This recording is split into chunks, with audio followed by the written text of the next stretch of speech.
ಚರಂಡಿಗುಂಡಿಗೆ ಬಿದ್ದು ಬಾಲಕ ದಾರುಣವಾಗಿ ಮೃತಪಟ್ಟಿರುವ ಘಟನೆ ಬಳ್ಳಾರಿ ಜಿಲ್ಲೆಯ ಸಂಡೂರು ತಾಲೂಕಿನ ಕುರೇಕುಪ್ಪ ಗ್ರಾಮದಲ್ಲಿ ನಡೆದಿದೆ. ಕುರೇಕುಪ್ಪದ 6ನೇ ವಾರ್ಡ್ ನಂಬರ್ನ 4 ವರ್ಷದ ಅರವಿಂದ್ ಮೃತ ಬಾಲಕ. ಸಂಜೆ ಆಟವಾಡುತ್ತಾ ತಾತನ ಮನೆಗೆ ಹೊರಟಿದ್ದ ಬಾಲಕ ಕಾಲು ಜಾರಿ ಚರಂಡಿ ನೀರು ತುಂಬಿದ್ದ ಗುಂಡಿಗೆ ಬಿದ್ದಿದ್ದಾನೆ. ರಾತ್ರಿ ಅದು ಮನೆಗೆ ಬಾರದೆ ಇದ್ದಾಗ ಗಾಬರಿಗೊಂಡ ಪೋಷಕರು ಹುಡುಕಾಡಿದ್ದಾರೆ.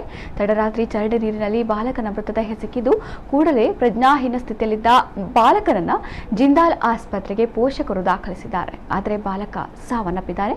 ಇನ್ನು ಮಗು ಸಾವಿಗೆ ಪುರಸಭೆ ಅಧಿಕಾರಿಗಳ ನಿರ್ಲಕ್ಷ್ಯವೇ ಕಾರಣ ಎಂದು ಮೃತ ಬಾಲಕನ ಪೋಷಕರು ಆಕ್ರೋಶವನ್ನು ವ್ಯಕ್ತಪಡಿಸಿದ್ದಾರೆ.